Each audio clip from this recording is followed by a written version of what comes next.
এটা সৌজন্য সাক্ষাৎ হতে পারে। উনি যে প্রথমে ১৭ বছর পরে আসার পরে প্রথম বৈঠক, সেই জন্য সৌজন্য সাক্ষাৎ নামকরণ করা যেতে পারে। বাট আমরা গত মে মাসে প্রফেসর ইউনূস যখন লন্ডনে যান, তো ওখানেও আরেকবার তাদের সাথে দেখা হয়েছিল।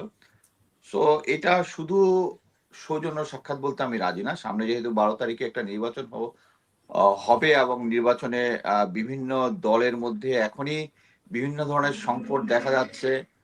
আ বিএনপি যেহেতু সবচেয়ে বড় স্টেক হোল্ডার, সেই হিসেবে তাদের অনেক আ পয়েন্ট থাকবে। আমার মনে হয় যে আ উনাদের এটার আলোচনাটা হয়ে যাওয়ার পরে প্রেস রিলিজ একটা দিবে।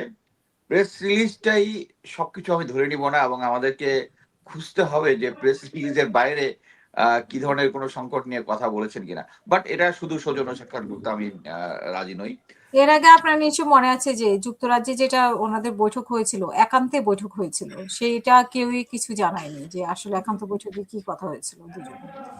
আ কারেক্ট। একান্ত বৈঠকে কিছু বলা হয়নি যখনই, তখনই বুঝতে হবে যে প্রফেসর ইউনূসের মতো মানুষ আ আ কোন মানে আন্ডার দ্য টেবল আন্ডারস্ট্যান্ডিং এর মধ্যে আসবেন না, যে উনি একটা কিছু বলে নাই, বাট সেটা একটা দল থেকে নিশ্চয়ই ২ দলের মধ্যে একটা আন্ডারস্ট্যান্ডিং হয়েছে, এবং যে আন্ডারস্ট্যান্ডিং টা তারা ২ দলই চাচ্ছে না পাবলিকের কাছে আনফোল্ড হোক।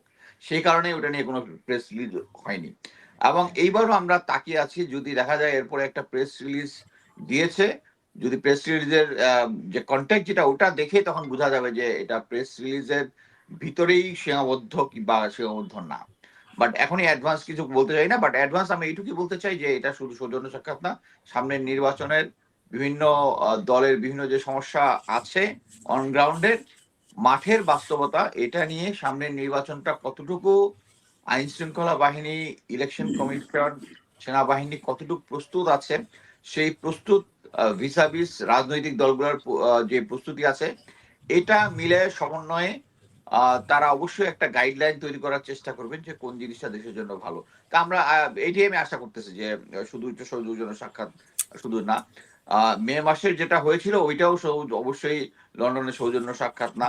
আমরা পরবর্তীতে আমরা যদি সেভাবে মিলাই যে ১/১১ পরেও কিন্তু আম এরকম জেনারেল মইনুল আহমেদ কিন্তু বিভিন্ন আ মিটিং করেছিলেন আওয়ামী লীগের সাথে, এবং পরবর্তীতে এটার প্রেক্ষিতে আমরা দেখতে পারি যে একটা নির্বাচন হয়েছে।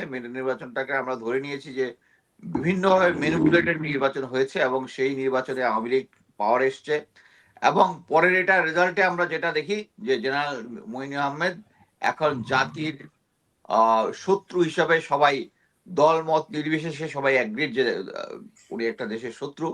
সো আমি মনে করি যে এই নাই ওয়ান এই 9/11 এর যে ঘটনা, সরি 1/11 এর যে ঘটনা, এটা কেউই আমলে নেয় না। কিন্তু এটা আমলে নিয়ে আমাদের এই যে সামনের যে দিনগুলো আছে, সামনের যে নির্বাচনটা গুলো আছে, এটার জন্য রাজনৈতিক দলগুলো, প্রফেসর ইউনূস, সেনাবাহিনী, সবাইকে ডিসিশন নিতে হবে যে তারা একটা সুষ্ঠু নির্বাচন করতে পারবেন কিনা। যদি না করতে হয়, তাহলে কিভাবে করা যায়, ওইটারই ডিসিশন হয়তোবা প্রফেসর ইউনূসের সাথে প্রফেসর ইউনূস এবং তারেক জিয়া নিচ্ছেন। ধন্যবাদ। যে যুক্তরাষ্ট্রের যেই রাষ্ট্রদূত, নতুন রাষ্ট্রদূত এসেছে, সেখানে কোনো হেরফের হবে কিনা বা কোনোভাবে প্রভাবিত করবে কিনা নির্বাচনকে, এটা একটি বিষয়। এবং আপনি নিশ্চয়ই দেখেছেন যে ভারতের আ উম সেনাপ্রধান বলেছেন, যে উপেন্দ্র দ্বিবেদী বলেছেন যে ২ দিন আগেই বা ১ দিন আগেই বলেছেন, বাংলাদেশের সেনাপ্রধান এবং ৩ বাহিনী প্রধানের সাথে ভারতের যোগাযোগ আছে মুহূর্তে, মুহূর্তে। ভুল বোঝাবুঝির কোনো কারণ নেই। তো এই ক্ষেত্রে ভিন্ন কোনো কিছু ইঙ্গিত করেছেন কিনা? বা আমরা তো আমাদের সেনাপ্রধানরা বলে না, কিন্তু আর এটা স্বাভাবিক ঘটনা কিনা? না, এই জিনিসটা সম্ভবত রিসেন্ট না। এটা সম্ভবত আ ৫ই আগস্টের পরবর্তী যে ঘটনাগুলো। না, না, না। উনি ২ দিন আগে একটা সংবাদ সম্মেলনে বলেছেন। মানে সাংবাদিকদের এক প্রশ্নে যে বাংলাদেশের সাথে ভুল বোঝাবুঝি হচ্ছে কিনা। সেখানে উনি নিশ্চিত করেছেন যে শুধু সেনাপ্রধান না, অন্য ২ বাহিনীর প্রধানের সাথেও ভারতের মানে সার্বক্ষণিক যোগাযোগ আছে। এটা যাই ভুল। হোক, আমি যেটা দেখেছিলাম, আমি ভেবেছিলাম এটা বোধহয় আগের ঘটনাটাই বলছে। বাট যদি বর্তমানে রিসেন্টলি বলে থাকে, এটা একটা অশনি সংকেত। কি জন্য? আমাদের হুম, দেশের সেনাপ্রধান, আমাদের দেশের নৌবাহিনী প্রধান, আমাদের দেশের বিমান বাহিনী প্রধান আমাদের কাছ থেকে ক্লিয়ার হবে যে আমাদেরকে যদি পাশের দেশের সেনাপ্রধান থেকে এই ঘটনাটা জানতে হয়, তাহলে হচ্ছে আমাদের মধ্যে সমস্যা আছে। আমাদের বাহিনীর প্রধানদের মধ্যে সমস্যা আছে। তারা আমাদেরকে যেটা জানানোর কথা ওটা না জানিয়ে পাশের দেশের সেনাপ্রধান থেকে আমাদেরকে জানা হচ্ছে, এটা একটা আকর্ষণীয় সংকেত। এটা মানে হালকাভাবে দেখার কোনো কিছুই নাই। এবং এটাই প্রমাণ করে যে বর্তমানে যে আ আগের যে আ হাসিনার আমলে যারা সেনাবাহিনী, বিমান বাহিনী, নৌবাহিনীর প্রধান ছিল তারা এখনই আছেন এবং তাদের বিভিন্ন কার্যক্রমে অলরেডি এটা প্রমাণিত যে তাদের সাথে একটা আন্ডারস্ট্যান্ডিং আছে।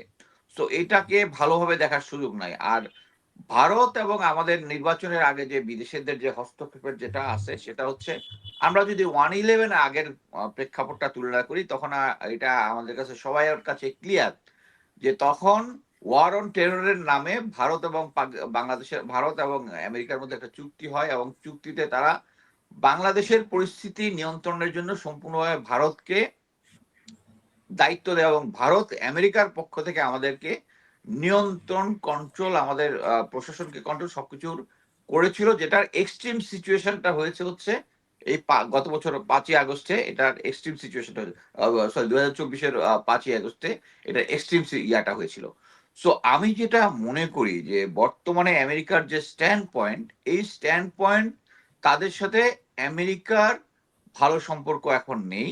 আন্তর্জাতিক বিভিন্ন যে জায়গায় যে সমস্ত স্যাংশন দিচ্ছে, তাদের ট্রেডের উপর যে ট্যারিফ বসাচ্ছে আমেরিকা, এতে ক্লিয়ারলি বাংলাদেশ সরি বাংলাদেশ প্রশ্নেও আহ, ভারতের সাথে আমেরিকার ভালো সম্পর্ক নেই। ভিসাভিস একটা অপর দিকে ভারতের একটা থিঙ্ক ট্যাঙ্ক কিছু লোকজন বিভিন্ন জায়গায় প্রচার করার চেষ্টা করছে যে বাংলা বাংলা এই ভারতের সাথে আমেরিকার যে সমস্যাই হোক না কেন, তারা যত কিছু করুক না, বাংলাদেশ প্রশ্নে তারা তাদেরকে সহায়তা করবে।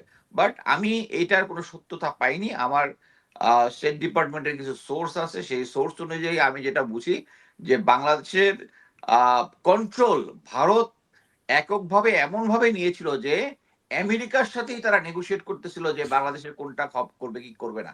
সো ওই সিচুয়েশন থেকে আমেরিকা বেরিয়ে যেতে চাচ্ছে। আমেরিকা চাচ্ছে যে ভারত বাংলাদেশকে নিয়ন্ত্রণ করবে, এইটা না। আন্তর্জাতিক পাওয়ার হিসেবে তারা সবসময় ছোট দেশগুলো যেগুলোর মধ্যে তাদের বাণিজ্যিক বা রাজনৈতিক ইন্টারেস্ট আছে। এখন আমরা ভালোভাবেই জানি আমেরিকার একটা রাজনৈতিক ইন্টারেস্ট আছে মিয়ানমারে, এবং এই মিয়ানমারের সাথে এই ইন্টারেস্ট হচ্ছে ভারতের ইন্টারেস্টের খেলাফ। এবং এই কারণেই বাংলাদেশে অনেক পরিস্থিতিতে তারা বাংলাদেশের সহায়তাটা পাচ্ছিল না বিকজ অফ ইন্ডিয়া। সো এই ক্ষেত্রে আমেরিকা চাচ্ছে না যে বাংলাদেশের ব্যাপারে কোনো জায়গায় ভারতের কন্ট্রোল থাকুক।